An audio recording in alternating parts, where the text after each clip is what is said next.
Yeah. You know it? Freebirds! Yeah. Going all the way, all the way.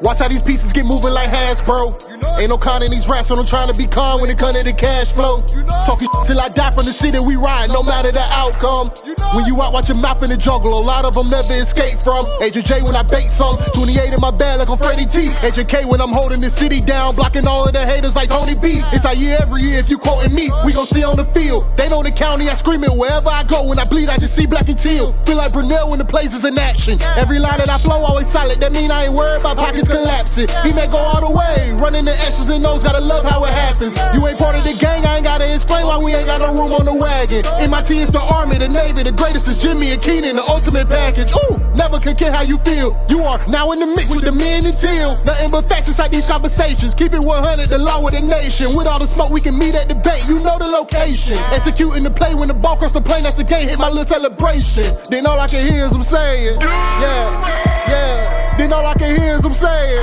yeah. All I can hear is them saying, ooh. You know it? Yeah. Freebirds.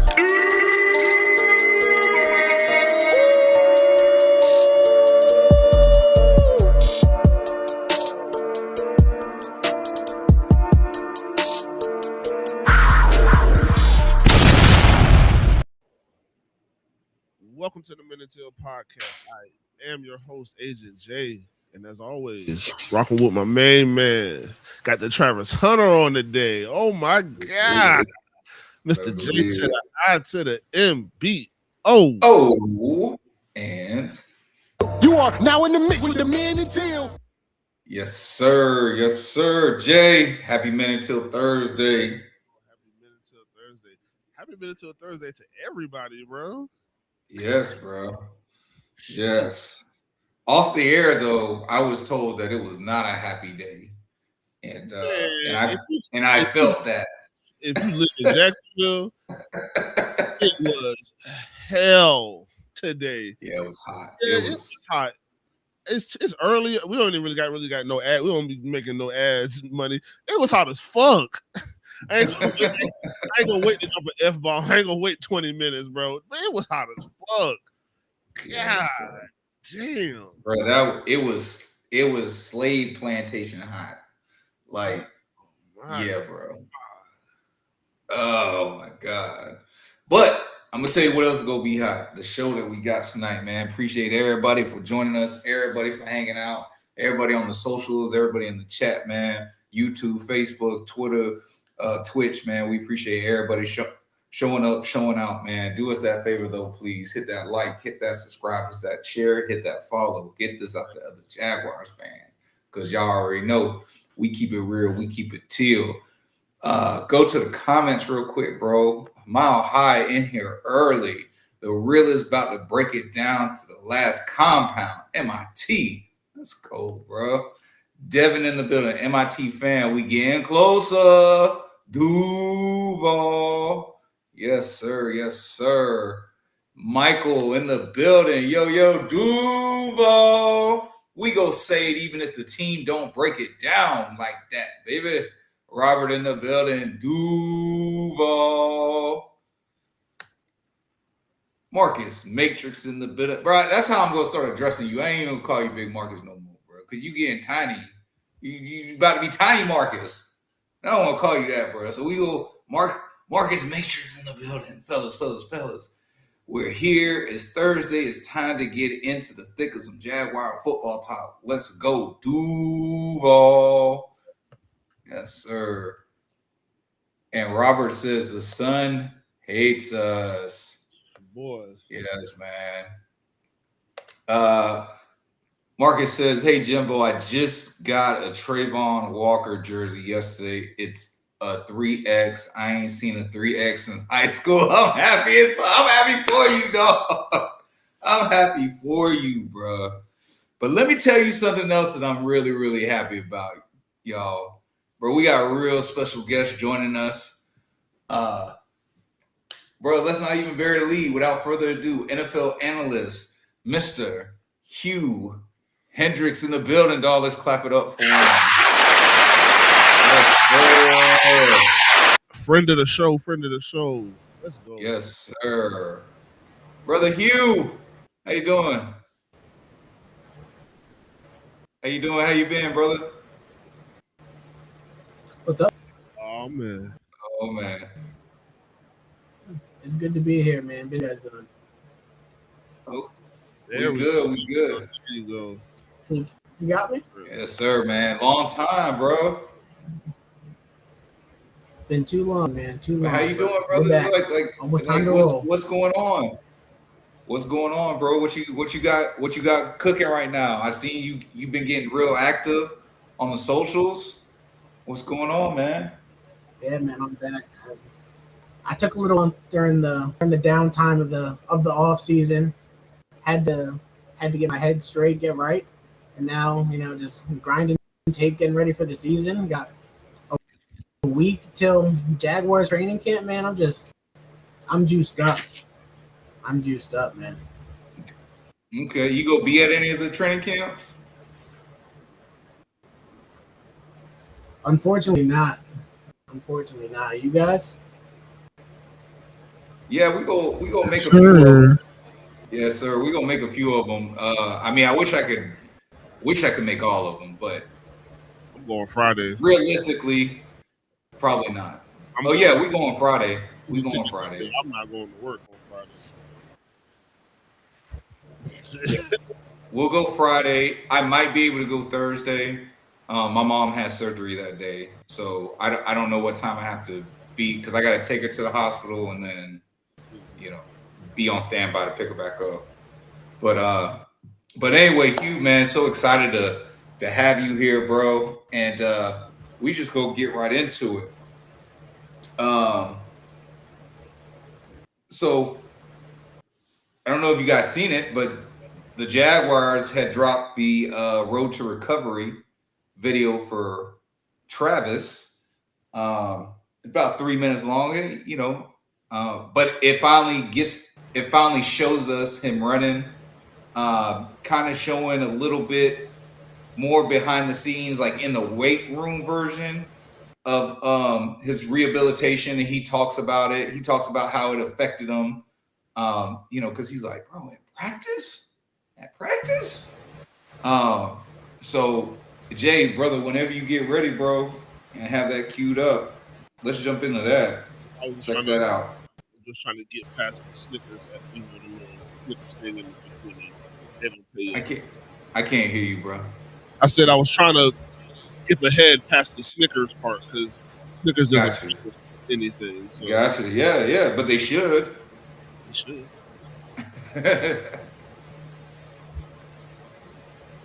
Let's go, man. Travis Hunter.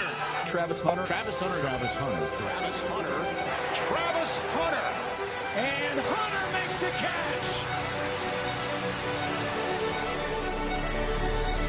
I believe out of the NFL, the Jaguars' two-way star Travis Hunter has been placed on the IR. He'll miss at least 4 games with a knee injury. He suffered it at practice on Thursday. Getting hurt in practice was kind of crazy. I was a little like, all right, man, I'll be back. It's practice. I'm not thinking nothing bad happened that was really crazy until I tried to get up and walk, and I couldn't walk. It was devastating. I want to be out on the field helping the guys win. The offense was just starting to gel, and I was just starting to catch my groove into the season. I had ankle surgery before, but knee is way different than any other surgery I had.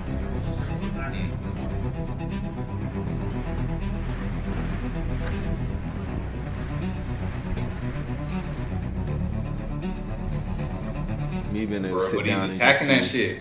Everything, me knowing I had to get in the gym and continue to work, because nothing's gonna come easy. I'm just not gonna be able to wake up next day and just stay to my same routine, which is just me being me. So I know I had to change a couple things, get out of my comfort zone, and just be ready to go. All right. See you, dog. Let's go, Trav. Coming up here and being around my teammates helped me out a lot.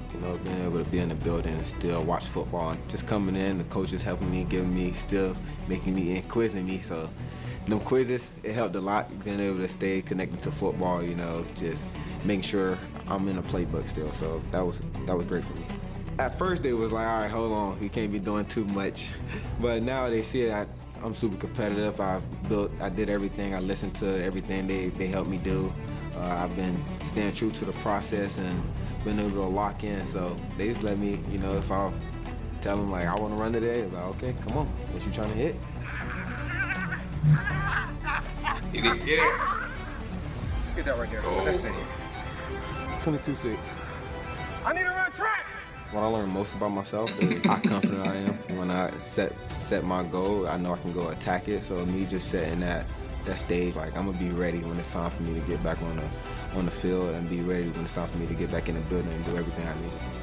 That was my main thing I figured out about myself. When it's something that is set and I need to go get it, I'm gonna go get it. X. 12 man in the huddle. Number 12 wearing 12. People doubting me, telling me what I can and can't do. So we're just ready to go out there and just play fast this year. X.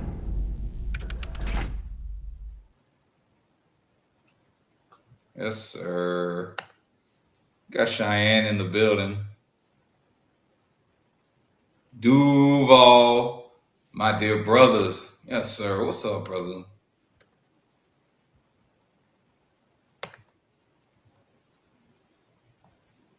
Robert says 19th to 25th. For him, want to see Panthers and Bucks against our stupid good offense. Better believe it, dog. Follow up dreams in the building. Shout out. What's up, bro? Boy, putting in that work, bro. Travis is a dog, bro. Definitely. Travis is a dog. I think Hugh might be having some trouble with his cameras. So when he's ready to come back in, we'll get him back in here. Hey, man, we do this, man. We're not new to this, man. What did you want me to flip? Like, I know you texted it to me, but I didn't. I was saying flip to us. Take it off the timer and flip it to us. But I figured out how to do it, so it was fine. Okay, yeah, I was getting those shares and shit out, so I was like, I'm like, oh, I don't know. All right, but I mean, I think he's back. I'm gonna bring him back in. Okay, go ahead, bro. Hey, are we good? There we go. That sounds a lot better. Jesus, man. It's a struggle. It's a struggle to be on here tonight, but happy to be here. I thought the video was great, man. It's good to see 12 out there flying around again. Yeah, for sure. For sure. Jay, what was your takeaway from watching that? I mean, I said I hate to be the guy. I guess I think maybe just naturally I'm pessimistic, but I didn't really. It was cool to see. You know what I'm saying? I didn't feel anything. Yeah, I mean, it got me excited. Like, as far as, okay, you see him running, you see him squatting, you see him doing things that put a strain on your knees. You know what I'm saying? And the fact that he's moving around, he looks regular, he looks comfortable. Obviously, he's been in the weight room. We've already mentioned that he's gotten bigger. Report says that he's gained 13 pounds officially from 180 to 193. So, bigger, stronger, faster, better, bro. Like, I don't know, bro. To me, it just feels good. Okay, we're about to go into training camp. He's going to be a full participant during training camp. I'm sure we're probably not going to see him in any of the preseason games. I'm sure they're going to reserve all that stuff for the joint practices, right? But it's just not going to be him. It's going to be the majority of the other starters too. But just to know, especially because all the haters and all the doubters and all the people like, oh, this is why you can't play two ways. Look at him. He got hurt. Like, bro, he didn't even get hurt in the game, bro. It was a fluke at practice. Practice? It was practice. That's it. And so, like, you know, people are already labeling him a bust, or they're saying, well, you know, when he comes back, he needs to primarily stick to one side of the ball, whether that's corner, whether that's receiver. But you know what? You know what he really needs to do? He needs to be nothing more than who he is. And who Travis Hunter is and who he's been is a two-way player. And the coaching staff. Okay, Jimbo Gladstone. The coaching staff, James Gladstone. Exactly who you are and who we drafted you to be. Because that's why you're a Jaguar. Man, that boy be Yes, he be spitting, bro. He be spitting. So, bro, I was super excited to see that video. We've been just waiting to finally basically see the motion. That's what everybody's been waiting for. Like, how is he going to look? Is he going to be able to run the same? Is he going to be able to move? The boy looks smooth. That's all I'm gonna say. He looks smooth, bro. And I'm glad he's a Jacksonville Jaguar. And I feel sorry for whoever's got to line up against him on either side.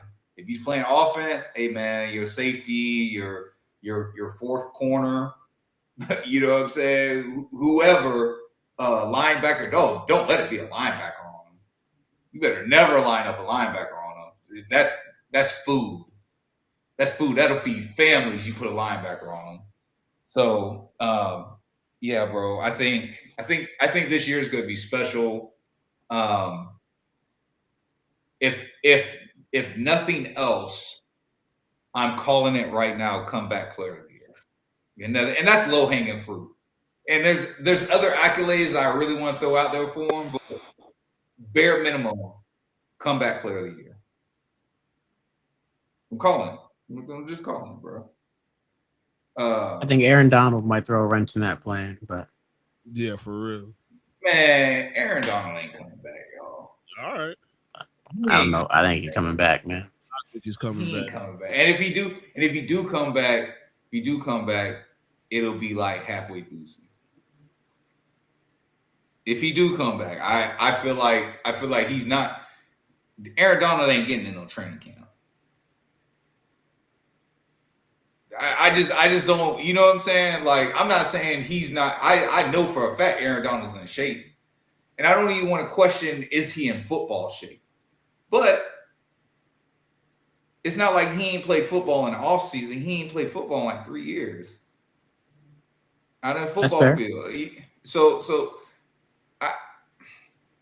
Can he come back and play? Yes, I do think that he can come back and play. But if he does, it's going to be, I feel like it's going to be in a very, very short capacity. I don't think he's going to go through training camp. And I think it's going to be one of those things where, I don't know, maybe after the first 4 weeks, if the Rams are 2-2 or better, then I think he's probably coming back. But I think anything less than 2-2 after the first 4 weeks, I think, is it really worth it? Is it? I mean, I don't see how he can like tarnish his legacy for what it is. I don't think he could do that. But you know, now you got to restart your whole Hall of Fame weight process. I mean, do you guys think he's a first ballot Hall of Famer? Absolutely. I do. I think he's has to be.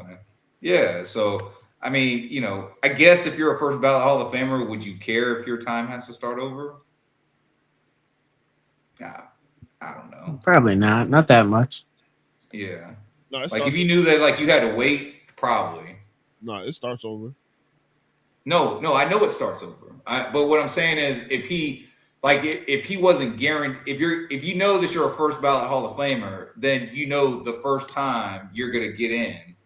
So if we all think he's the first time, if we all think he's the first ballot Hall of Famer, the question is, would it really matter if his time started over? Like whenever he's eligible, he's going to get in the very first time. So would it matter if he has to? Because if he starts over now, he he won't be eligible till 2031, I think. Because it's 5 years, right? You got to be out the league 5 years. Yeah, either 4 or 5. Yeah. But So I don't think that's too much in consideration for him. I think if his body could do it and he can come back and dominate, I think he's going to do it. But I don't think he's going to come back at some average player. Like if he's only going to come back if he's feeling like himself. yeah, and I don't think he's going to be. I don't think he's going to be average. I'm just saying, as like, there's a grind, and especially when you get collegiate and NFL, like there's a grind where like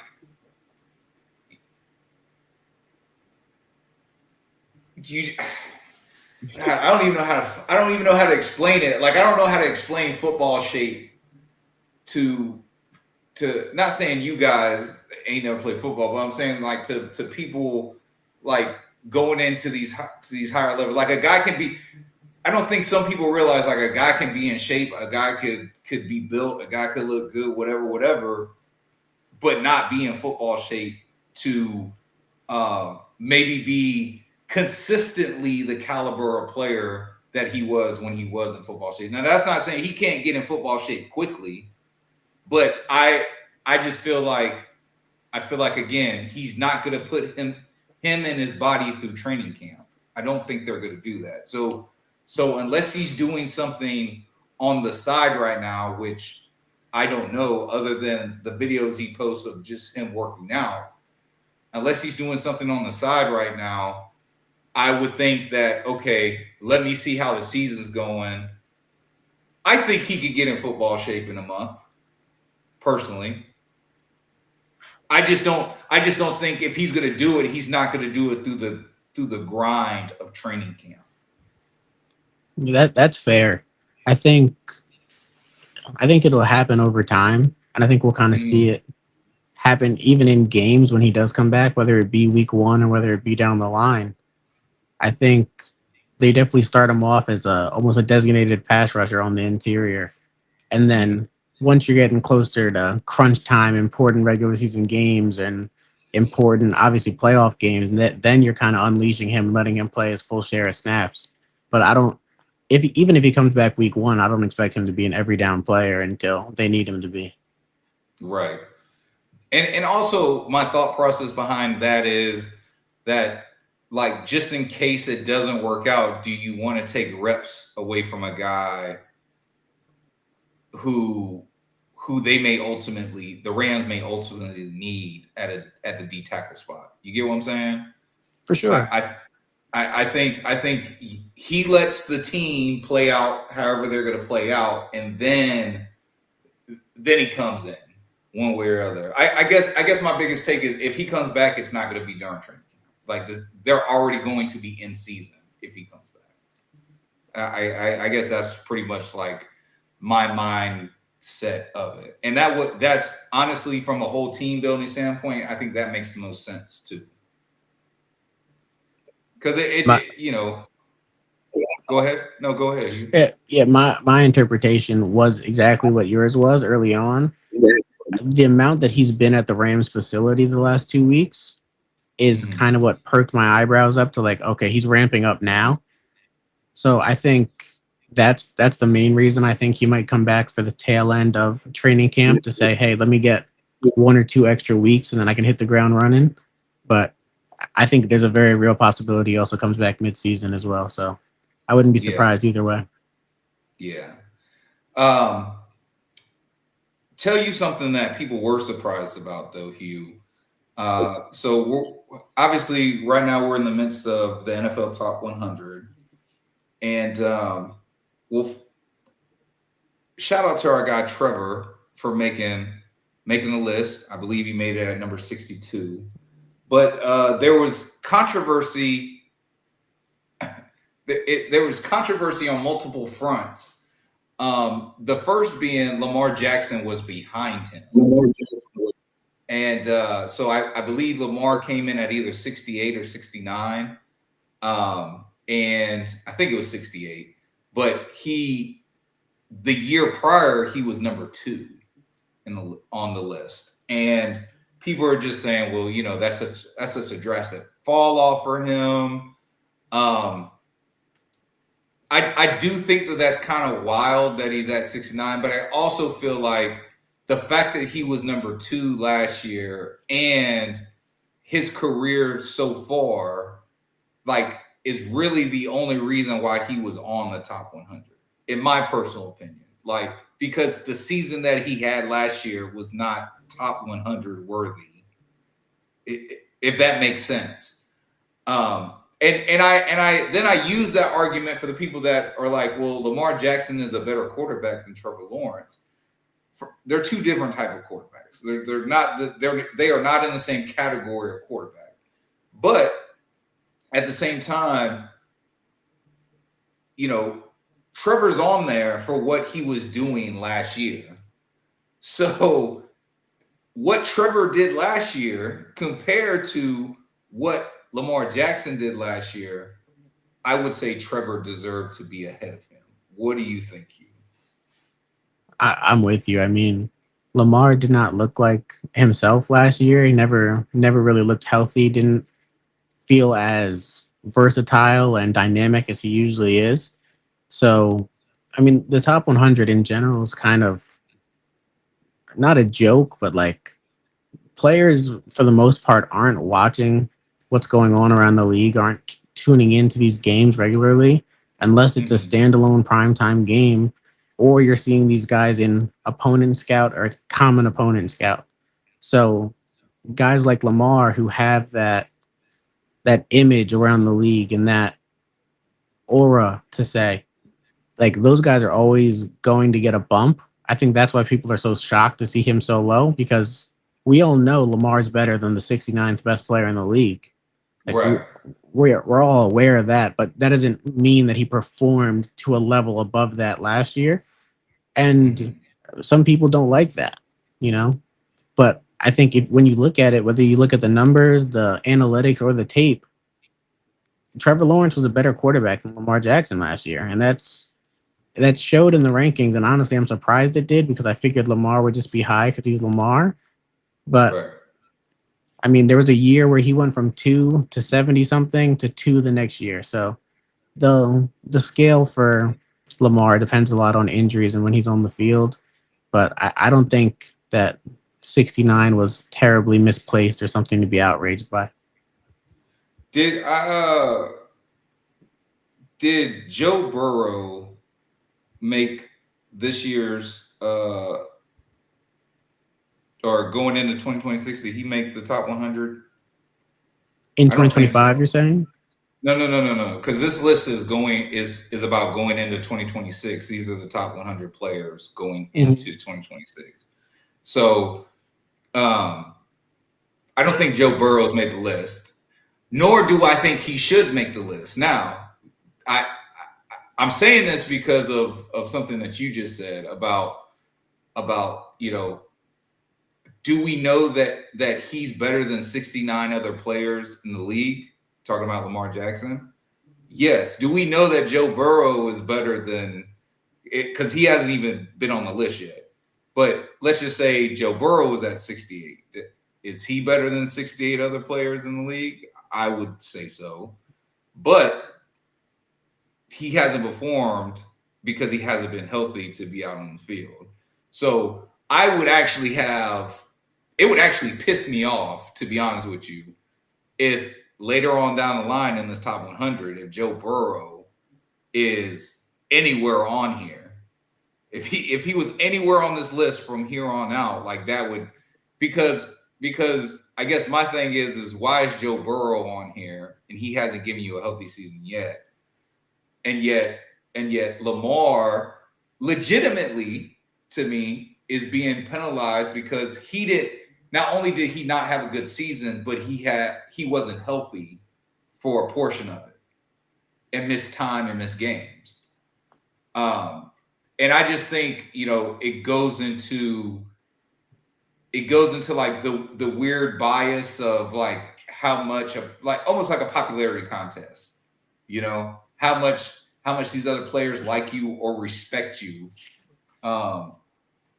And I feel like, so that would piss me off. But going back to Trevor, because this conversation actually is supposed to center around Trevor. And I feel like the league and the players don't respect Trevor.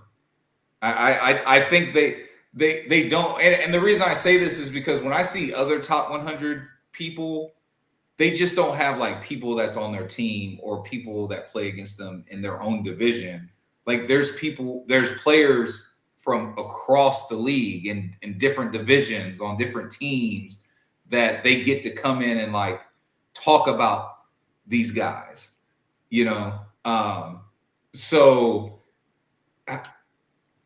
Liam Cohen said the respect ain't coming, but Jay, if you have it pulled up, we want to incorporate.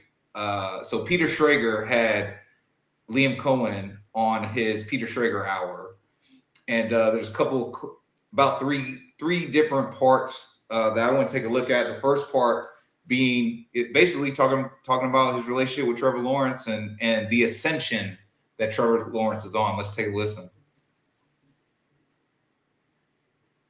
Run the football and stop the run the way we need to. Let me ask about Trevor, because he showed major strides last year, 39 touchdown passes. It feels like he's always battling something, whether it be an injury or an uphill climb with the roster years before that. It feels like it's all coming together right now. As you look at Trevor Lawrence as he enters this 2026 season, sky is obviously the limit. As someone in his ear and also the coach who's offering not only mentorship, but guidance on being the quarterback, how is that relationship right now, and how are we feeling about Trevor Lawrence? Yeah, that relationship has only gotten better and better. Once the season ended, I was very proud of the way that he competed and improved throughout the season. And then you get out to the Super Bowl for Honors Week, and we were both fortunate enough to be there, and we got to hang out and be together off the field and out of the building, and that was awesome. We've had multiple opportunities to be able to get together out of this facility and away from here, and I've just got a ton of respect for the human being, the guy, his family, the husband and father that he is, and friend. So. And then we get out to spring practice and, just kind of kept doing this. Yeah. I would say the last about 8 or so practices, man, he was lighting it up. He was making throws on a daily basis that not just myself, but everybody around him were very impressed by. And you're like, whoa, dang, did he just fit that in there? I think he was trying new things a little bit. He was the comfort and confidence to just fit some balls into windows maybe he wouldn't otherwise, or to practice some of these new things that we were incorporating throughout the spring, and without thinking as much, right? And so as much as we're trying to coach him on a day-to-day basis of improvement, you also at some point want to be able to be like, dude, just you got it, man, just go play. Here are some of the parameters. Just go play and have fun and cut it loose, which he's continued to do throughout the offseason program. So to get him at a high and confident coming into training camp, we're excited about that. I'm at this Fanatics Fest last weekend in New York City, and this guy's name is Grant Telford, and he's got this giant social media background. He's one of the top baseball, basketball, football card collectors. But So, he basically talks about Trevor and, just the work that he's put in and the confidence that he has when he's just letting it go, man. Let it rip. It's like that old Beyblade anime, bro. He's just letting it rip. And, bro, Trevor is going to be special. I think Trevor was already special, but I think that we're going to get a full season. It's not going to be one of those back half or he wins a game, they lose a game, they win a game, they lose, then he wins, and then he kind of gets hot. I don't think it's going to be like that. I think we're going to get a full from week one, as long as he stays healthy. I think. Jay, what'd you say, bro? When he gets in the positive? the whole narrative's going to change on him. Hey, that's all it takes, bro. Keep Just- stacking up wins, and that's the only thing they have to respect that. You know what I'm saying? Yeah. They have to respect that. When the wins start stacking, nothing they can do. And so now what he's about to talk about is going into the respect. And I like it because Peter is specifically asking about Trevor. And we all know that the mindset in the building is we over me, right? So he takes his question about Trevor and he puts it on the team. He puts it on the team, bro. And he basically says, bro, we got to go take the respect. Ain't nobody gonna give a shit. You see that. But, man, I'm going to let y'all hear it from him. Last weekend in New York City, and this guy's name is Grant Telford, and he's got this giant social media background. He's one of the top baseball, basketball, football card collectors, but he's also a diehard Jacksonville Jaguar Trevor Lawrence fan. So he pulls me over and we start talking about him. And the excitement in Grant's voice was like intoxicating for me, solely about Trevor. There's a real belief that, okay, it's been a great career and he's been ascending, but like this is the year where Trevor breaks through that door. And out of respect for the Backyard Breaks guys and all the Instagram love that they were giving, like I can't argue with it. It feels like this is his moment.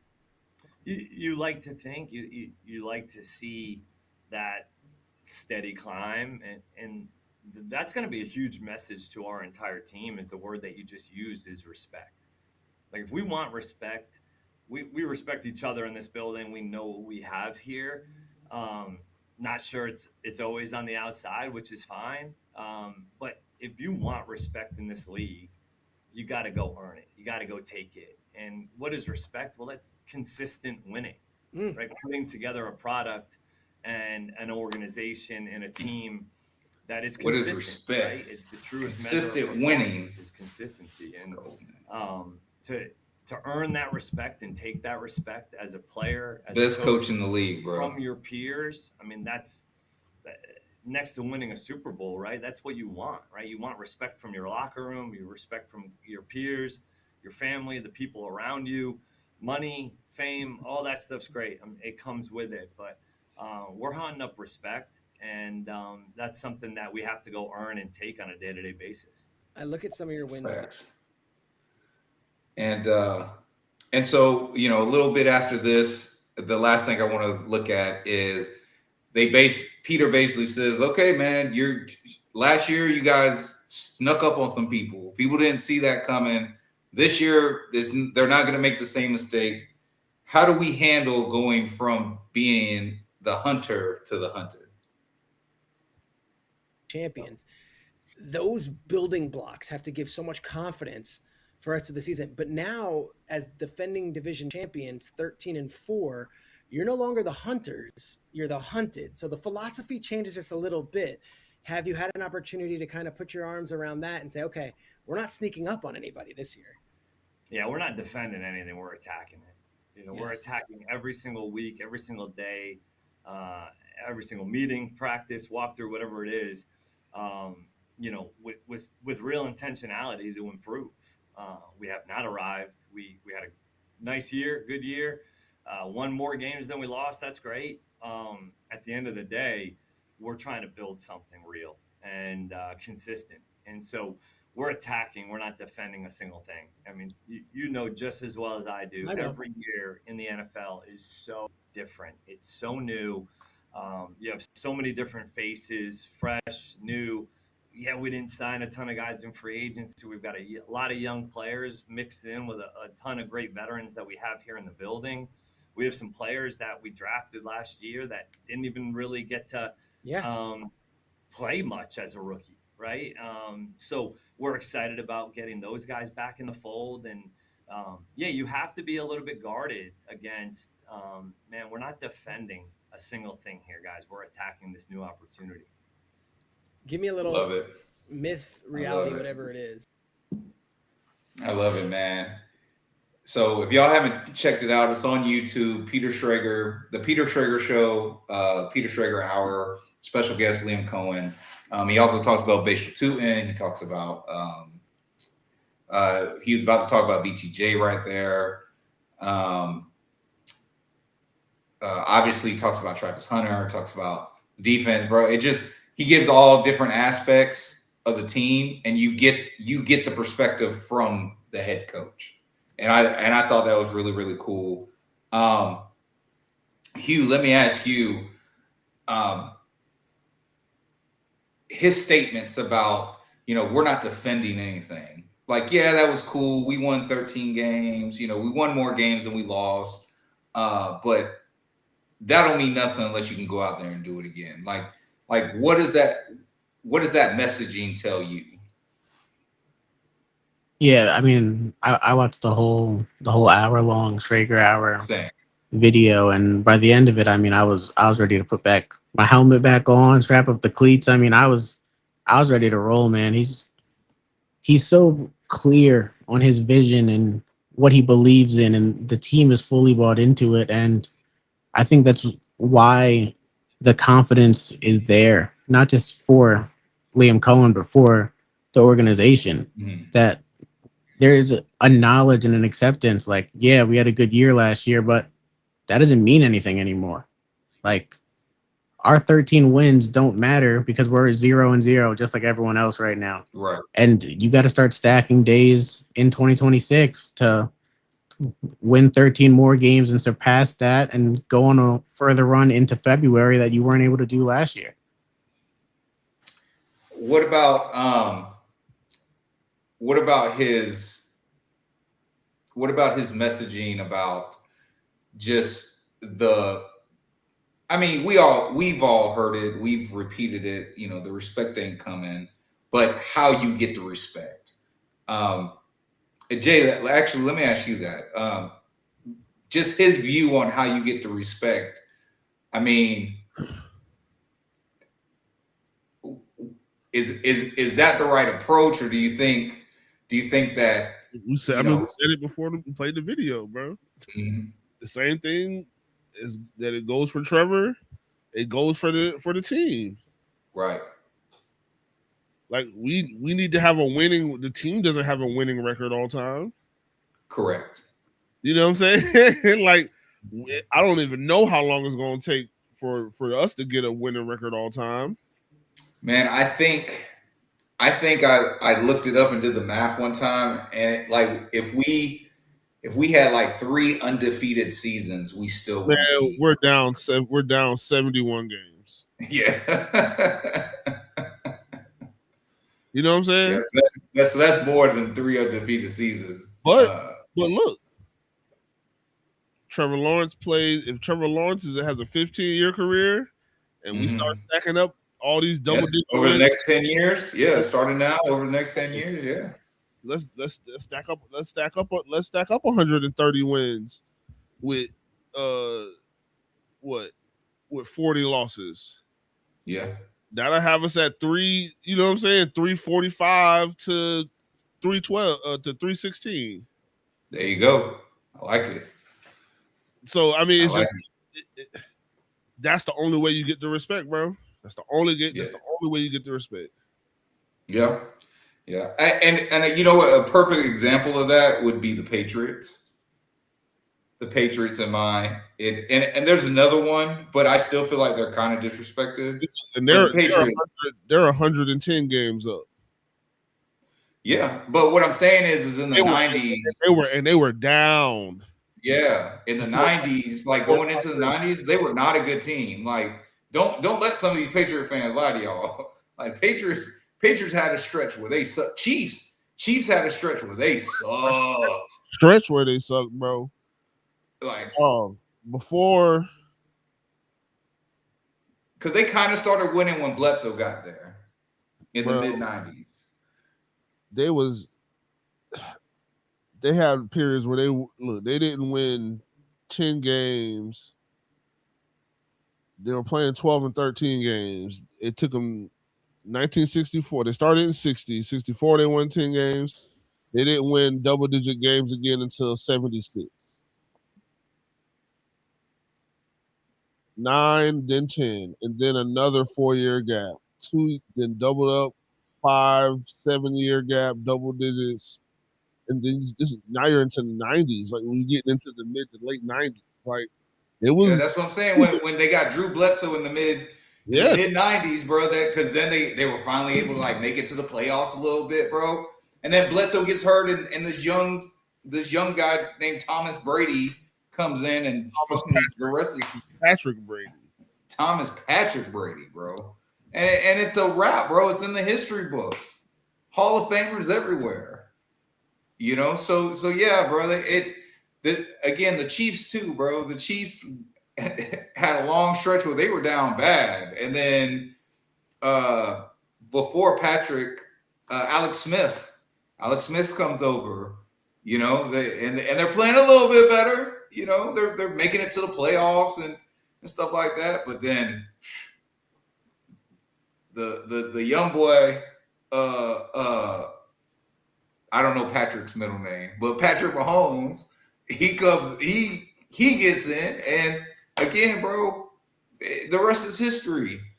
And you know, history is usually written by the winners and written for the winners most of the time. And we have to become winners.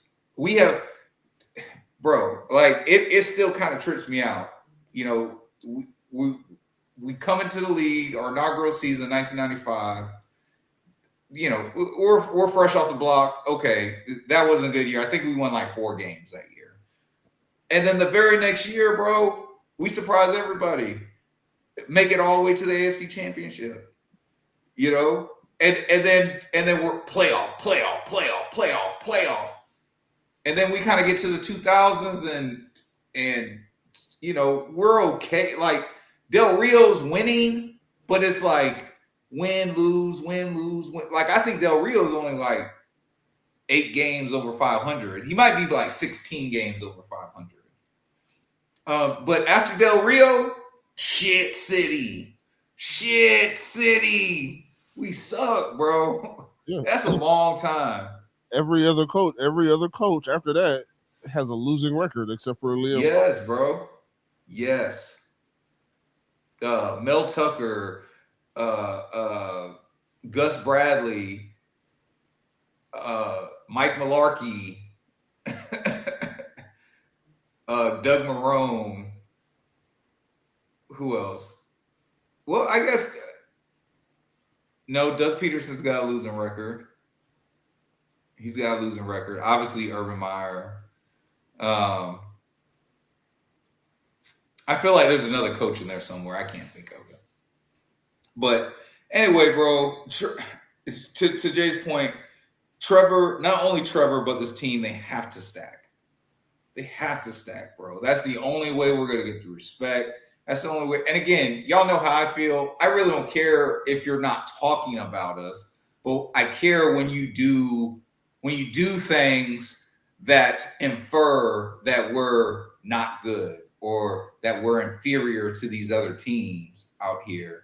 When the current tape, like if you want to talk about the Jacksonville Jaguar franchise, okay, cool. I really don't have a leg to stand on that. I just told y'all how we were fucking shit.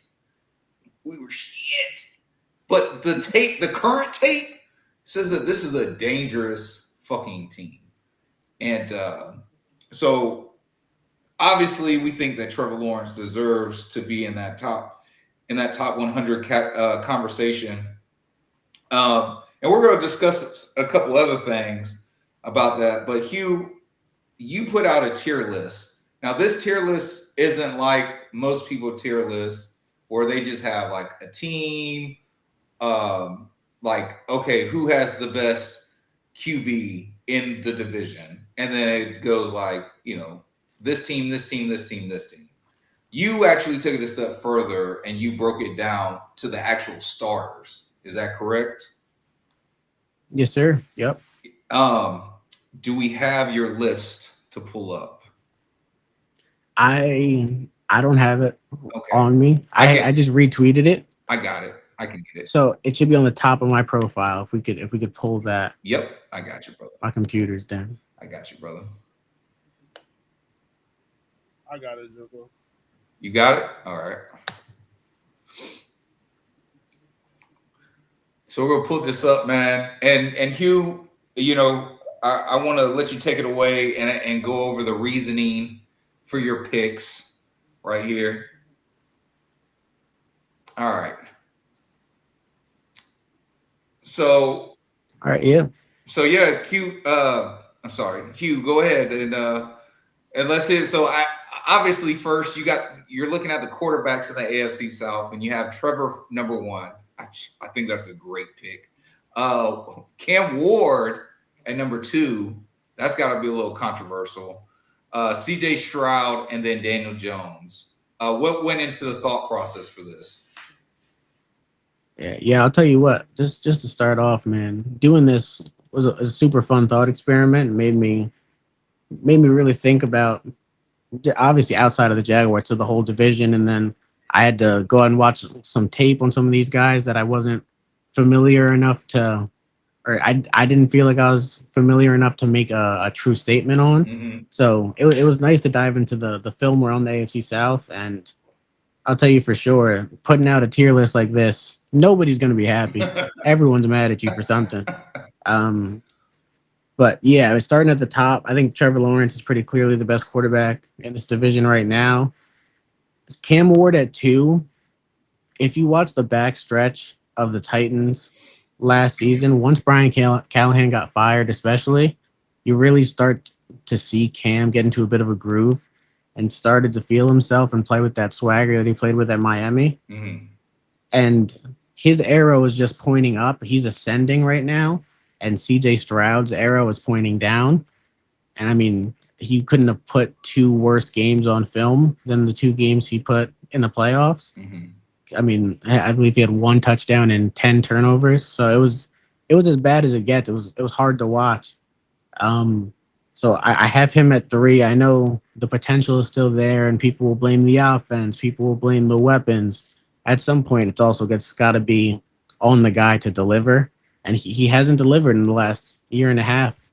And it's a shame because that Texans defense is legendary, and he's really letting down the team. And then Daniel Jones, I had at the back half. I know people thought he was Joe Montana in the first half of last season. I think anyone that has an experience in watching film or breaking down analytics could see that was Humpty Dumpty sitting on the very edge of the wall. It was just waiting for it to fall apart. And it did. Daniel Jones. And then obviously the injury is awful, but he started playing bad before the injury. And now he started playing bad in his most recent film. And he's coming off an Achilles injury and a fibula injury. I'm not sold on Daniel Jones. And if I had to pick a quarterback to lead my team next year, he would be the last quarterback I'd pick in the division. Okay. And running backs.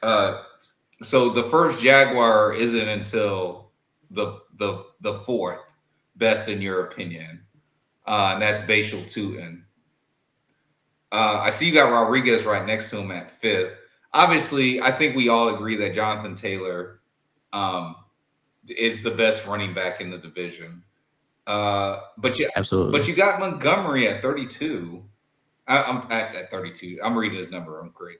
At number 2, you have Montgomery. So for me, I always seen him as just a complimentary back paired with another good back.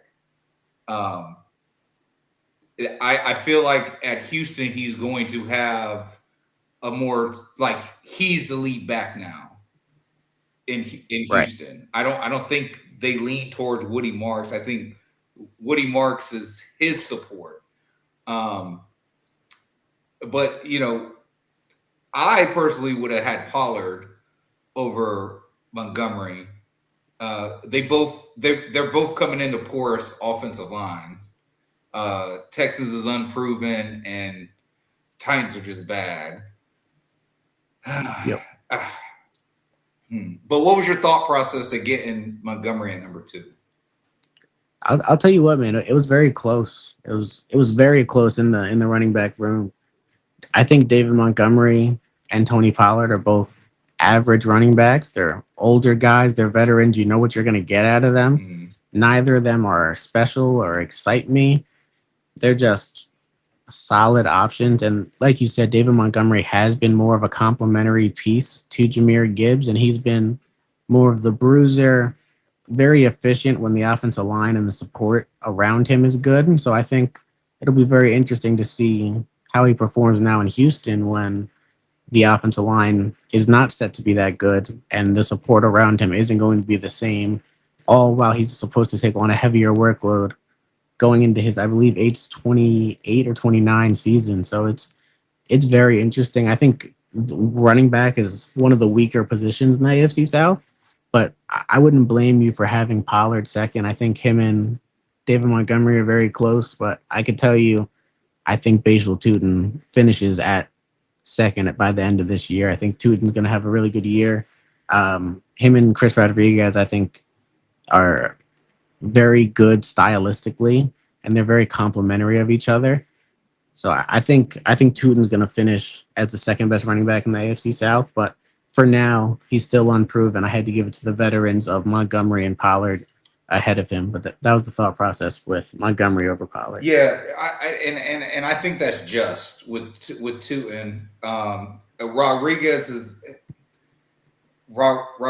been a steady Eddie, but in like short yardage situation, being able to get that one extra yard, and then Tootin, like you said, he was in as support last year, where Travis Etienne was lead back. So I think your 1 through 3 is good, but I do find it interesting, and I agree with you. If anything, I think Tootin can be as high as he can be as high as 2, maybe even 1, depending on the health of Jonathan Taylor. Moving to the receiver core, I put out a post, bro. So just to jump back on the top 100, Nico Collins made it at number 58. And I wasn't even mad. I wasn't even mad that he was ahead of Trevor. What I am mad about is that I have a really deep respect for Nico Collins. He's a Texan, and anybody outside of the division is fuck you all day, bro. Oh, you love him. But I definitely respect Nico. Like, Nico Collins is a dog, and I feel like absolutely. And I feel like he's no. I'm saying from a pure football, it is fuck him. Like, fuck that dude. But from a pure football aspect, like, I honestly feel like he should be in the comp. Not saying he's Jamar Chase or Justin Jefferson, but I think he's like right underneath those guys. Like, Nico is so underrated, and I feel like not enough people in NFL circles talk about him highly enough to the caliber of player that he is. Yeah, I'm with you. I think he's a top 10 receiver in the league. He's one of the rare receivers who truly has a complete skill set. I mean, he could stretch the field. He could win at all 3 levels. He's a big body X receiver, but can kick inside. I mean, he was far and away the number 1 for me in this division because of the questions that we have in Brian Thomas Jr. right now. But yeah, I absolutely, even though he is a Texan, I love and I respect the heck out of Nico Collins and the way he plays the game. Yeah, and you got Alec Pierce at 3, but you have Brian Thomas Jr., Parker Washington, and Jacoby Myers at 2, 4, and 5. Obviously, I'm taking away from that is that, yes, Nico is the best. We're considering Nico the best receiver in the division, but the Jacksonville Jaguars, hands down, have probably the best receiving core. Yep. You didn't even put Travis Hunter on there. That's the other thing. Like, you didn't put Travis Hunter on there. So, yeah. And if I were to put Travis on there, it would actually be right in that same area. It'd probably be in front of Parker. No, I'll put him behind Jacoby Myers because I put him next to Carnell Tate. Yeah. Yep, because I had Travis Hunter graded out as a better receiver prospect than Tate. So I would have had I think Downs. that would be I would have had Downs in front of Tate. Super close one for me. I think the upside of Tate is why I have him there. Obviously, he hasn't proven anything on the NFL field, and that it's a huge question mark. But I think Downs' ceiling is capped, and Carnell Tate's ceiling, it definitely exceeds what Josh Downs can offer. But I do appreciate Josh Downs' game too. I think he's a consistent chain mover and does not get enough respect around the league. Yeah, 100%. And let me ask you this question: Is this 13? Is that supposed to be Tank Dell? I can't tell from here. 13 is Jalen Noel. Noel. Okay. Oh, so he changed his number. Damn. So did all of Houston fucking change their numbers in the all? It seems like it. That's crazy. Okay. So you don't have Tank Dell on the list, and I think that's. I didn't. I think that's just because I made this argument with a guy on Twitter.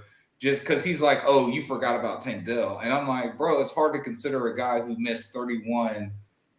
He's missed 31 out of the last like 52 games or 58, some number like that, right? And basically he's missed, over 2 seasons of football due to injuries. Like it's real hard to consider him to be one of the top receivers when you don't even know if he's going to play a full year for you. Shit, you don't even know if he's going to stay out of places that'll get him shot by a fucking teenager. Like, decision making. Yeah, decision making is kind of poor. Yeah. But it could have also been wrong place, wrong time. I'm not going to sit up here and act like I know the situation. Yeah, bro, but. Yeah, I think I kept Tank Dell off of it, and I kept Travis Hunter off of it, so I could keep it to who, in my opinion, will be the top 3 receiving options for each team. Yeah. So I do project Jalen Noel higher on the depth chart than Tank Dell right now, but I mean the videos of Tank Dell definitely look better than I expected them to.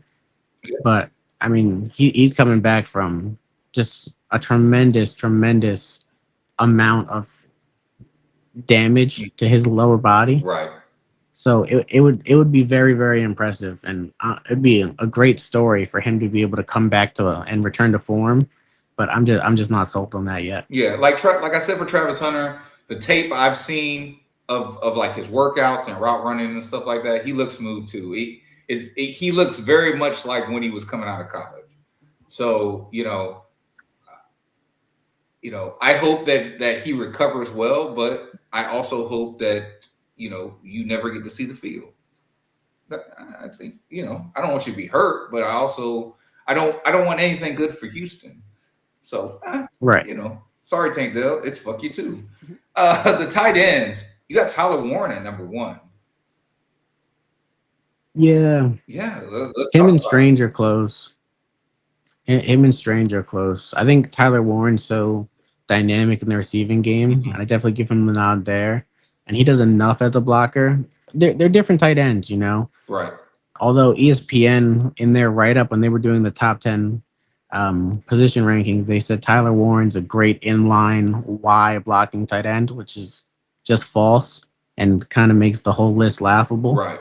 But he's a move tight end. He's a guy that you get out in space and matchup hunt. And I think he's a guy that is going to continue to excel. And I mean, his potential is just so high up what he can be that I gave him the nod over Strange. But I thought it was very clear that Tyler Warren and Brendan Strange are the top 2 in this division. And then there's a drop off to Dalton Schultz, who's more of a catch and fall down guy at this point. Right. That's what I definitely agree with you on that. I felt like Schultz should have got the nod for 3, but only because he's a savvy veteran.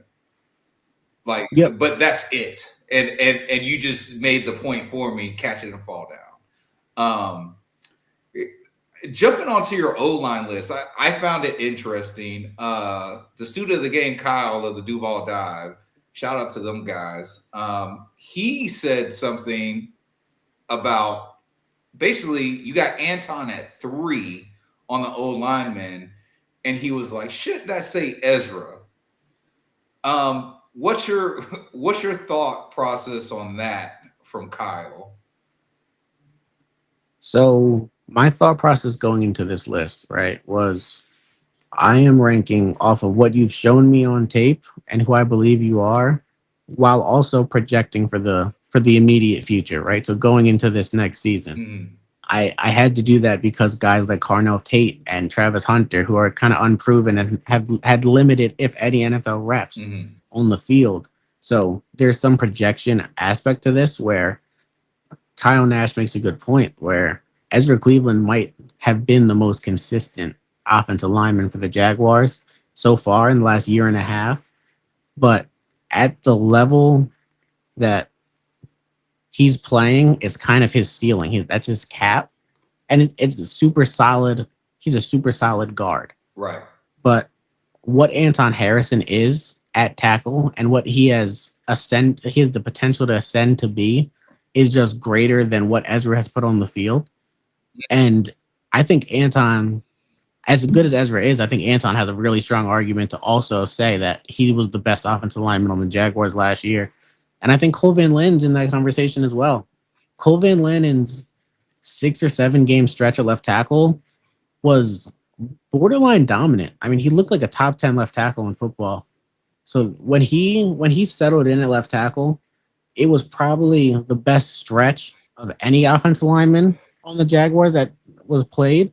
But I think Anton's consistency and his continued rise is why I have him at 3. And I think Ezra is going to continue to be a steady Eddie. But I just think Cole Van Landen and Anton are going to continue to ascend now that Cole Van Landen's found a home at left tackle and that Anton's going into year 2 in a system that fits him perfectly and Right. really has started to maximize his athletic potential. Mhm. I think the sky's the limit for Anton, and I could see him going as high as, I mean, it'll be hard to touch Quentin Nelson, but he has legitimate perennial Pro Bowl potential. And oh man, I thought, bro, you made such a compelling point for Cole Van Lannon, and my mind then said, well, damn, maybe he should be higher because before he was doing that, he was doing all the swing tackle stuff. He played pretty much every position on that offensive line except for center. Yep. You know what I'm saying? Like the versatility of him too, and how no matter where you put him at, he was solid there. I'm not gonna say he was all pro, though. I will say probably his best snaps did come from the left tackle position. But no, I kind of agree with you. Plus I put on it the position that Anton plays. Right. You know, he plays the right tackle. Yes, the right tackle in this offense isn't, you know, the left tackle is our quarterback's blind side. But he still has to go against some really, really good DNs in the league. And I just think that there's better outside rushers. There's more abundance of better outside rushers than there are interior pass rushers. In my opinion, you know, I could be wrong. I don't watch every last team and every last, you know, DT and snaps, but I just feel like it's really, really rare to find good, like Aaron Donald, Chris Jones-esque pass rushers. Like I could probably only think about 8, maybe 10, and there's 32 teams. And right. And I would say at least 2 of them are probably on the same team right now. John Franklin Myers and Jeffrey Simmons. Yep.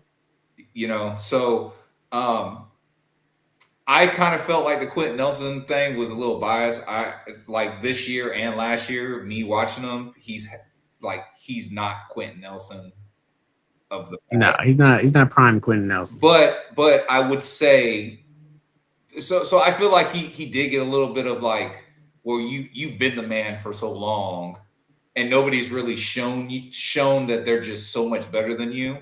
So I feel like that's why you gave him the nod up there. But you know, going back to what I was saying about unproven, look at how you have the Texans offensive line.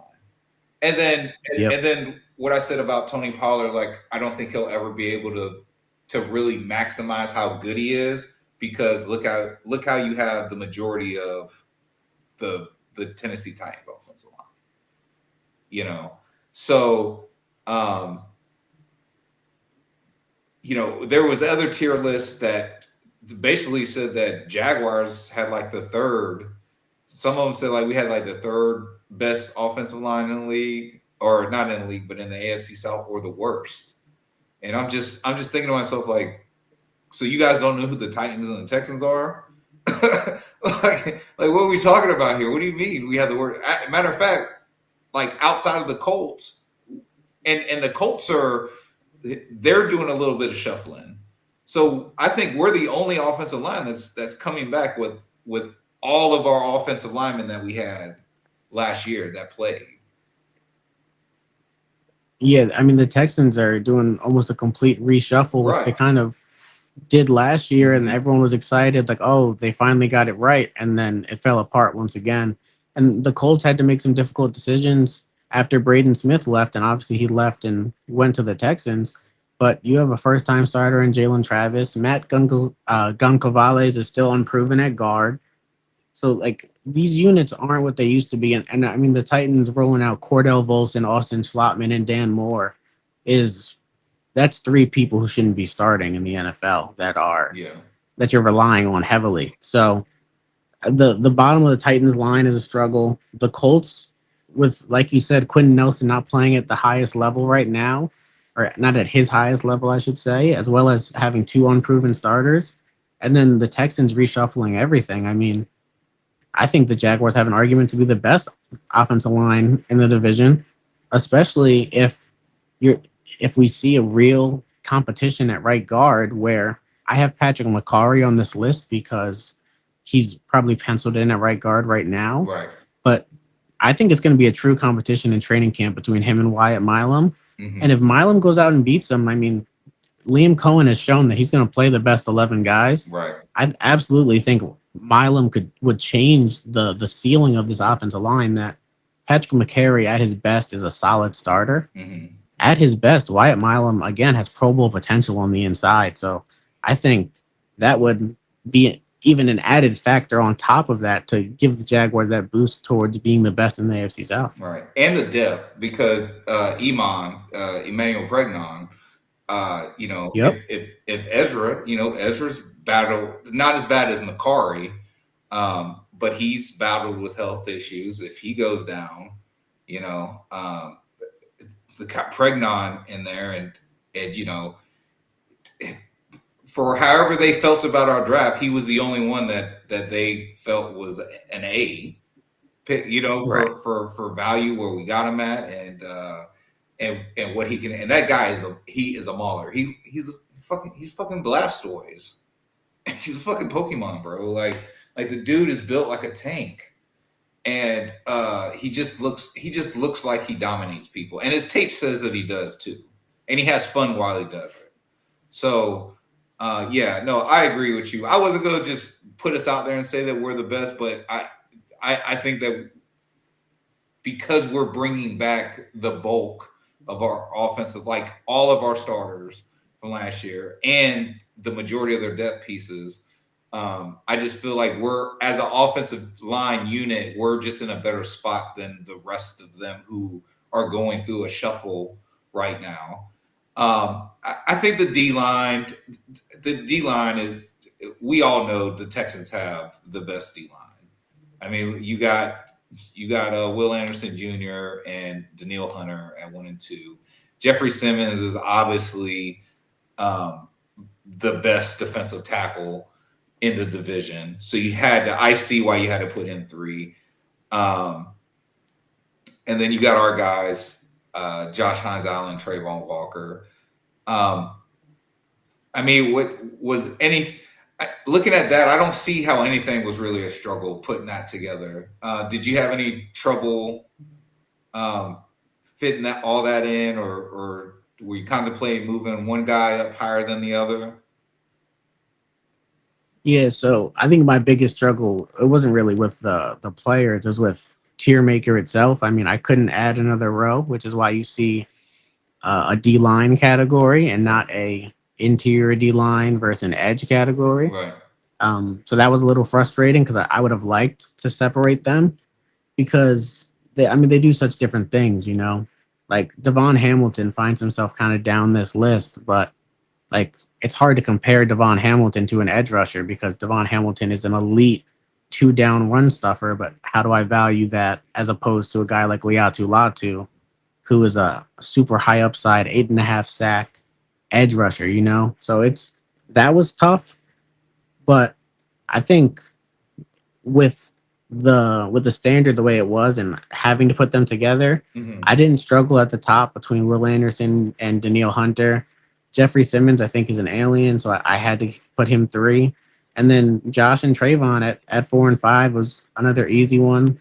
John Franklin Myers at 6 felt easy. And then once you get beyond that, that's when you're getting into more rotational players. Once you get beyond Liatu Latu, like Devon Hamilton is a 2-down player.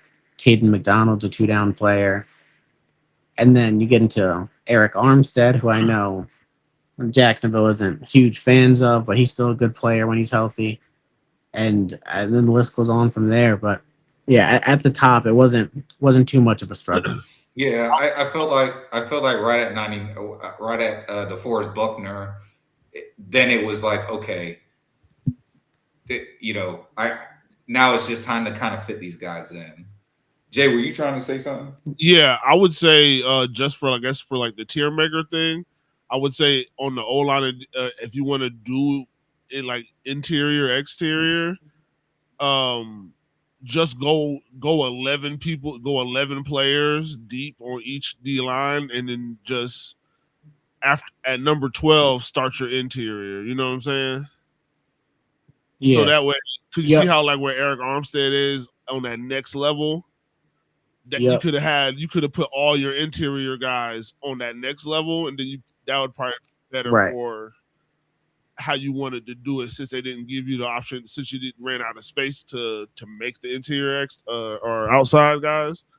I would say next time that would probably be it'll probably help you break it down. You know what I'm saying? Because like you said, Devon Hamilton looks like it's all the way down the list, and Eric Armstead is down the list as he should be, but it's like you know what I'm saying? Like, so, but that'll definitely I think help with that. Yeah, I appreciate that. I'm definitely I'd like to do this again, like right after preseason, loading it up before the regular season. So I'll have some adjustments made, and we'll see how everything shakes up. But this list is pretty. I thought it was pretty solid. Yeah, no, I think this is a solid list. The linebacker, there's people that are going to disagree with you, but if we're talking about consistency year in and year out, I mean, look no further than Foye Oluokun. Yeah, I mean, the Texans love Azeez Al-Shaair, and he's a good player, but I think the consistency of Foye, and really what the big difference maker to me was pass coverage, where I know people at times in Jacksonville have been like, Foye is lost in coverage, but last season under Anthony Campanelli, he was everywhere. I mean, he had 10 pass breakups. He was always in the right spot. He kept finding himself near the ball. If he didn't have that wrist injury that he had to get off-season surgery on, he probably comes down with 2 or 3 more interceptions. I think Foye was one. He's just a rock solid leader and communicator. He's always been good in the run game. He's a 150 tackle guy every season, but the step he took in coverage was really the differentiator for me to put him over Azeez Al-Shaair, who is just as good in the run, but and in coverage, he was not to the standard that Foye was last year. Yeah. Good thing Zaire left, because Shaair would have been at least the third linebacker. Yeah, that's what I was thinking. Yeah. At 3, it was tough because, I put CJ Allen there, which is really, I don't know if that's bold per se. I know a lot of people like Cedric Gray. I really like Cedric Gray. I thought between him and CJ Allen was really tough. but I really valued CJ Allen as a prospect, and I thought he just was a seamless fit in Indianapolis, and I think he's going to be a really good Mike backer for them. So I put him at 3, and then Cedric Gray is going to be another guy who could really ascend this year as a guy that I could see ending up being higher on the list. And then everyone after that is kind of a question mark or a replacement level starter. Right. So you're looking at Henry To'oTo'o, Ventrell Miller. Obviously, it's still a question mark to see how he could perform as the guy. And then, I mean, everyone after that is kind of guys you don't really want on the field. I mean, EJ Speed, Bryce Butcher is an interesting rookie. Cody Barton is okay, I guess. But yeah, down the list at linebacker, it's tough. Yeah, I'm surprised. I'm surprised you got Kaiser on there. Why not Dennis Gardeck? Is it because of the type of linebacker he is? Yeah, so Gardeck I didn't really know what to do with. I should have just put Gardeck there. He doesn't play the same linebacker position as anyone else on the linebacker tier. Yeah. You know what I mean? Yeah, that's so that's what I'm looking at that, like, and that's why I said that, like, so he wasn't there because these guys are Mikes. You know what I'm saying? He's a Sam. These are Mike and Will backers. Yeah. These are true off ball backers. And he's a Sam. Whereas and he's a super solid Sam. And I honestly debated putting Gardeck in the defensive line category because of what he does off the edge. But then I would have to put I would have had to put a third edge rusher for all of them, and it was easier to. I just decided to keep Gardeck off, but he's obviously a very valuable piece for the Jaguars, and I think everyone in Jacksonville knows that. Absolutely. My high says, great guest. Thanks for coming on for Sheezy. Corners. I really didn't have any problem with this.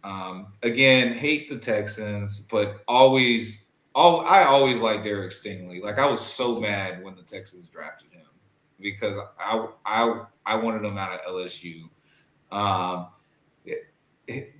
I didn't really see on the socials anybody give you any push. Oh, Travis Hunter. They gave you pushback on Travis Hunter. Yeah. Bro, Corey Lassiter is a good corner, but because of how good Derek Stingley is, people pick on him, bro. It just is what it is. You get higher volume because they try to stay away from Stingley. Bullock's good. Petrie's good. You know what I'm saying? Like, Petrie's good. I know that's not safeties right there, but I was just thinking, like, of their DB room. Like, they have good DBs, but, like, no, bro. Like, if they played snap for snap, Travis Hunter would be the better corner. Just point. Yeah, I mean, I value Travis Hunter on defense so highly. I think that he walks into I said this in the draft process before he was a Jaguar. I think he walks into the NFL and is a top 10 cornerback, especially in a zone scheme. And then he finds himself in an off scheme where he can thrive. I mean, it's such a perfect fit for him defensively with the scheme and his skill set. I think he's a top 10 corner. I think he establishes himself as a true number 1 corner. And I wouldn't be surprised in 2 or 3 years if he's number 1 on this list. And I know that's a lofty expectation because Derek Stingley is absolutely in the elite tier of cornerbacks. But I think Travis Hunter was a special prospect and is going to be a special player at the NFL level. And I think his best play will be at corner. Yeah, and I think he could be if they allow him to play like he's out there at corner. I think he could be Derek Stingley-esque, and what I mean is that, you know, get that treatment where quarterbacks really don't want to throw on your side. Wherever you're at, they're really not trying to throw over there. You know, I mean, people don't want to talk about it, but he already kind of got that treatment last year. He was rarely targeted. But he also for context though, he was used very sparingly on defense. I feel like there was only like maybe one, might have been two games where he had like a higher percentage on defense than he did on offense. Right. Yeah. But absolutely. they were using him more on the offensive side of the ball than they were on the defense. So it's like okay, for what we did see when he was in phase with guys, that shit was nothing. It was nothing. You know what I'm saying? And again, we can go back to the Phantom PI, whatever. But everything he showed you, especially in that Rams game, like how hard he was playing and we were just getting our ass whooped, to go up against a receiver like Devontae Adams and make his day at the office hard when he was on him, that just tells you how special Travis is going to be in the league. Bro, we're kind of running up against it, so I just want to run through the rest of these real quick. Safety, you got Antonio Johnson at 1. I honestly can't agree with this more, and this isn't just because I'm a Jacksonville Jaguar fan. Like, if you want to see some good roaming and just kind of being where he's supposed to be, and then the athleticism. That's the other thing. Like Jay was arguing that he was an interception merchant, and he kind of was in the beginning of the season. But his athleticism to get him to those interceptions, and then later on in the season, he's just right where he's supposed to be at. And I think being back in a zone-esque defense, that's where he shines at. That's how he was in Mike Caldwell's defense, and coming back to Campanelli's defense. So I think Antonio Johnson at number 1 for the safeties is great. But any other thought process on the safety room? No, so but at number 1 is obviously very tough, very tight between Antonio Johnson and Kalen Bullock. Kalen Bullock is a great player, very versatile player, another guy that has great ball production and is a lurker, finds himself near the ball constantly. I think the reason I went with Antonio is because I think he's a little better in the run game. And there's a couple guys this year under this coaching staff that you could see it click. And you saw mid-season, like, it clicked with Antonio Johnson. You saw it mid-season, it clicked with Parker Washington. It clicked with Trevor Lawrence. And once that click happened, Antonio Johnson was playing as arguably the best safety in all of football. He graded out as the best safety in all of football according to PFF. Obviously, PFF is hit or miss. It's not gospel, but he was playing at such a high level towards the end of the season, and I think he's only going to continue to ascend, especially now that he's playing for a contract. Yeah. No, I think as a DB room, I think Houston has the best I think they have the best defense probably in the league. Yep. Based off of last year. I'll just say that. But let alone in our division, I think they have the most complete defense. But I think if Jacksonville can get their pass rush home, we're not that far off. And I also think we have better depth. So because if God forbid something happens to Jay Lou, you got Jarring to come in. Our safety room, since we're talking about safety room is stacked right now. We got more safeties than what we know what to do with. So I think probably our biggest question everybody has is that linebacker room. But as far as our DBs go, I think the DB play is going to be so much better this year that the pass rush is going to be able to get home, and there's going to be a conversation of who's the best defense, us or the Texans, if they don't take a step back. But the thing that's going to drive it is this coaching staff. And at number 1, you have the Jacksonville Jaguars. So why the Jacksonville Jaguars over DeMeco and the Houston Texans? Yeah, this is probably the one that had people most mad, other than the CJ Stroud placement. I respect the heck out of DeMeco. I think DeMeco is one of the best coaches in the league. I think I was a little worried when he decided to give up defensive play calling to Matt Burke, but Matt Burke is one of the best defensive coordinators in the league. So in terms of head coach, coordinator, and they have a great special teams coordinator as well. They have a great coaching staff. They have a huge question mark at offensive coordinator and Nick Caley. So all the people in the mentions going like, how could you not pick the Texans? How could you not pick the Texans? Like you were crying all season about how bad your offensive coordinator is, and he's still your offensive coordinator. So that's part of your staff. That's a huge part of your staff. That's the only offensive mind in the building. Whereas the Jaguars have an elite head coach, just like the Texans. Liam Cohen is a proven leader of men. He's one of the best X's and O's coaches. You have one of the hottest offensive coordinator names on the market, in Grant Udinski, who was a finalist for a head coaching job. You have one of the hottest defensive coordinator names on the market, and Anthony Campanelli, who was also a finalist for a head coaching job. And then you have Heath Farwell, who's one of the best special teams coordinators in the league. So from a X's and O's standpoint, from a culture standpoint, I don't think it's close because of the fact that they have 3 amazing coordinators and a fantastic leader, whereas the Texans have 2 great coordinators. A huge question mark at offensive coordinator is going to keep them at 2 for me. And honestly, they're closer to 3 than they are to 1. Because I was thinking about Steichen and his staff. Yeah. But I that was my argument for why the Jaguars is number 1. I mean, we have 2 returning coordinators who were head coach candidates. Like they were getting head coach interviews. You want to get rid of your offensive coordinator, and was your defensive coordinator getting head coaching interviews? He might have. I don't know. He interviewed for the Cardinals and got eliminated in the first round, and the Cardinals is where Anthony Campanelli was the finalist. So right. So okay, now you got a head-to-head. I just like to your point. We just have the most complete coaching staff, and that doesn't even count like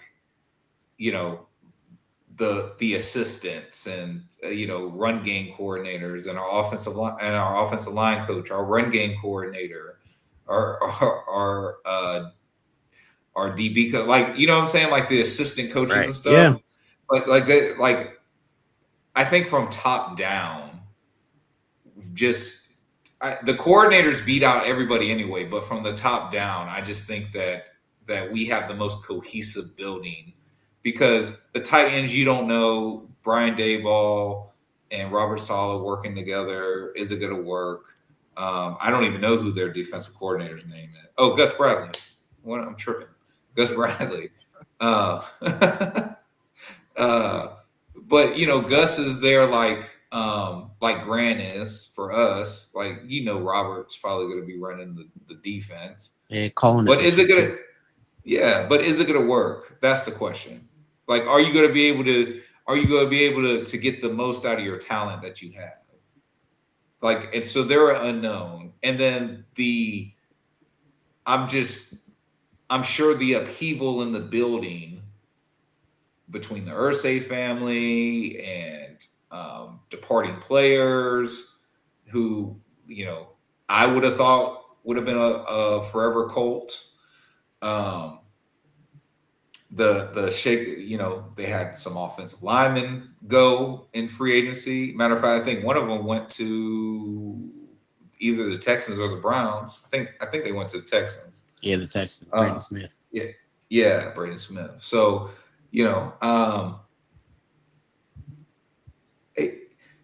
there's upheaval, and I think that there's unease in Indy. So I think you're right to go ahead and put the Texans second, but 1,000%. Like, if you just be objective to it, the Jaguars are in the best situation. And if you really think about like our entire roster compared to everybody else's roster, we're bringing back the core of the 13 and 14. Mm-hmm. And I would argue that we're upgrading from at least 50% of the losses. Yeah. Like, I if think you the want to have a Jaguars question, roster is in a great spot. yeah. If you want to have a question at running back and linebacker because of ETN and Devin Lloyd, okay, cool. But I would say Dewey's gone. We got better at safety. I would say Greg Newsom's gone. We got better at corner. The swap with Mason Smith and Ruke Ororo, we probably got better if Ruke isn't a healthy scratch. We probably got better there. You know what I'm saying? So it's like I think we got better in places than places that we got worse in. And we have I think we have the most solid roster right now in the division, honestly. But I love the tier. I thought the tier was very unbiased. I think you have the right guys. Again, I think Quentin Nelson gets a boost, but I can justify it in my head. So other than that, I think everybody's pretty much in their right spots on here. You know, even the Texans being number one. I feel like if you're a true football watcher, that this is a hard list to like nitpick and complain about and say you really did anything wrong. So, bro, great job. I think it was awesome. I appreciate you breaking it down. But I need you to break down one more thing, bro, before we get out of here. Somebody else made the top 100. Jay, if you want to take that down. Somebody else made the top 100 at, I believe, 60. And it was a quarterback, and it was a guy named Bo Nix. Hugh, you have an interesting feeling about this. Can you explain that to us? I'll tell you what, man. Broncos fans are crazy. They swarm on they swarm on Twitter, man. I love it. But yeah, I mean, I put something out as soon as I saw it. Like, there in no world is Bo Nix better than Trevor Lawrence, and I mean that wholeheartedly. I mean, I actually went back and watched and broke down the tape of every single game that Bo Nix played this year and every single game that Trevor Lawrence played this year, just to make sure I wasn't bugging. And I'm not bugging. Trevor Lawrence is a much better quarterback than Bo Nix, and that people take that as a shot at Bo Nix. It's not a shot at Bo Nix. Like, Bo Nix, I think, is a franchise quarterback. He's clearly a quarterback that you could win with. I mean, if he's healthy, they probably win the AFC last year. So he's a very, very competent quarterback. I think he's an above average quarterback. He is not close to Trevor Lawrence. From a talent perspective, from a performance perspective, Trevor Lawrence is one of the 5 most talented quarterbacks and throwers of the football in the NFL. And if you're just talking about ranking the quarterback position in totality, I struggle to put him outside the top 7. And anyone that has him out the top 10, I really question how you are able to do that after what he did last year. So my opinions on Bo Nix are that he's not better than Trevor Lawrence, that he didn't perform better last year than Trevor Lawrence, but that he's a fine quarterback. And the Broncos have themselves a franchise quarterback, and they should be happy. But at the end of the day, sports media is all about comparison, and comparing him to Trevor Lawrence is a losing battle. And it's a losing battle statistically, analytically, and especially when you turn on the tape. I mean, it's night and day that Trevor Lawrence is a top 7 quarterback and Bo Nix is a top 16 quarterback. It's just different worlds right now. So I was last week. This just so happened to be last week. I was a Bo Nix apologist, and I had to apologize for some nasty comments I made about Bo Nix coming out of college. I thought Bo Nix was not going to be a good NFL quarterback, and to your point, people do take that out of context when you're just saying like, well, no, he's not better than Trevor Lawrence, but you followed it up with he is a good quarterback. That he is a franchise quarterback for the Denver Broncos. Like, they could win. They could, you're not saying they could have won a Super Bowl with him, but they could have got there with him. With him and that defense. Now, that defense. The former defensive player of the year on that side of the ball. And, you know, the guy that we mentioned earlier, John Franklin Myers, like he had a really good defense. And because he had a really good defense, he was Trevor Lawrence in the Chargers game like 7 or 8 times last year. You know, and so to your point, like, look, yeah, hey, you gotta make it when you gotta make it count. And he did that in the fourth quarter a lot last year. Like there was no reason why they came back against the Giants. Yep. No fucking reason why they should have been able to come back with the Giants. But the Giants suck. And the Broncos as a team in totality don't. And you know, he was able to, as long as he did the right things at the right moment, he was able to do it. But he was what they like to say about Trevor in that Charger game. He was the arsonist and the firefighter. Yep. You know, but he had help because his defense would get the ball. You know, at least when Trevor did it, he did it without getting any takeaways from his defense. You know what I'm saying? Like Bo Nix's defense was so good, like they would, hey man, we're going to give you those extra chances so you can lead us down here to win. I think it's a market bias. The other guy I was talking about was Jordan Love. I mean, well, okay, this is kind of a twofold thing because Jay and I have said multiple times they treat Trevor Lawrence like a black quarterback. Like the way they downplay his achievements. And they're extra critical when he does the same thing that a guy like Joe Burrow or Josh Allen does. They're, you know, when Josh Allen fumbled that ball in the playoffs against Denver and Denver got the ball, one of the talking points was that offensive lineman should have landed on that ball. Yep. That was the talking. If that was Trevor, oh, you can't do that.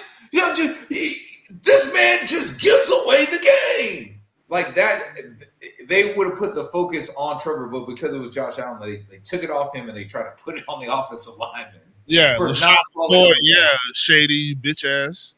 Bro, he is fucking crazy, bro. He'll just suck dick because that's your friend. You played with him, so it doesn't matter. And loyalty, bro. I love it, bro. Sometimes you gotta have friends like that. But yeah, Doug Peterson. But it's also delusional. Like, yeah, you gotta stop, bro. Yeah, man. So I see where I want you to know. I see where you're coming from. But it's also the market thing, bro. Trevor Lawrence plays for the Jacksonville Jaguars. Bo Nix plays for the Denver Broncos.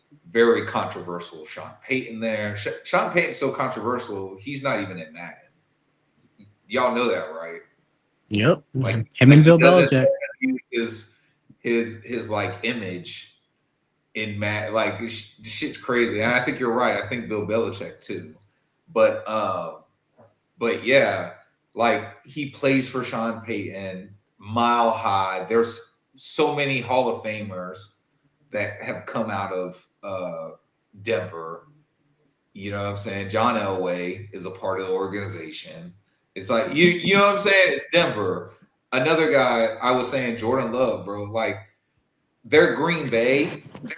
They're the Packers, and they've won Super Bowls, and they've had like back-to-back Hall of Fame quarterbacks. So like he's gonna get a little bit more recognition, but like Jordan Love, I think in that same conversation about anybody who has Trevor out of the top 10. You know what I'm saying? Like I feel like Jordan Love is also one of those quarterbacks who's like super disrespected when talking about. And the only reason I feel like this is one of my good friends is a Green Bay Packer fan. So we're always talking about football, and like so I've seen a little bit more of Jordan Love, and like I really respect his game. And I think he's every bit of the spirit of Green Bay Packer quarterbacking. And if you watch like Brent Favre and any of the Brent Favre, Aaron Rodgers, shit, even Bart Starr, like go watch some of those old school games. Like the way those guys quarterback back there, like he's definitely in that spirit too. And you know, they treat his numbers and his success less than. So, you know, I feel like it's the market too. You know, people aren't watching. They're definitely watching more Green Bay games than they're watching Jacksonville games. And they've even admitted it to us that they don't watch Jacksonville. Like they admitted it on air, on the socials. I do not watch it. Nobody watches Jacksonville Jaguar games. I don't watch Jacksonville Jaguar games. Oh, they're winning? I wouldn't know. You know what I'm saying? So I think that's all it comes down to is going back to what Jay's been saying. Once we start consistently winning and Trevor Lawrence gets in that positive column of a win-loss record just for him, then the respect's going to come. Then he's going to, you know, there's going to be spotlights. And again, the psychological warfare that the Jacksonville Jaguars organization is doing, because you're doing it and you said, you know what? You know how else we're going to get extra views and we're going to get extra eyes on us? Let's get this superstar guy named Travis Hunter, who has his own YouTube channel, who has his own Twitch channel, his own following just by himself, and bring him over. Now there's extra eyes on us right now anyway. Oh, and we just went 13-4. Oh, and we might just do that shit again this year. You know what I'm saying? And Trevor Lawrence gives you that ball out instead of on the back half from the beginning to the end. It's going to be a different. It's going to look different. It's going to look different, man. They're going to look at us different. They're going to treat us different. But listen, bro, if you were treating us like dirt when we knew we were gold, stay on that side. Stay on that side. That's what I'm telling you. So, bro, with that said, Hugh, you got anything coming up, man? You got anything you want to tell the people? Where can they find you at? What's going on, bro? Yeah, man. It's can you hear me still? Yeah, we can hear you. All right. Yeah, it's Jags Realist on Twitter, Jags Realist on YouTube. YouTube stuff coming soon. Getting ready, all loaded up for training camp. But yeah, man, that's really it. Most of my stuff comes from Twitter, and I'll redirect from there. But I appreciate you guys having me on, man. It's always fun to come chop it up, and I can't wait to do it again. Yes, sir, man. This was great. We really appreciate you. And I appreciate my main man, your host, Agent J, and y'all for rocking with your boy, J to the I to the M-B-O. And we are out of here. Bomb.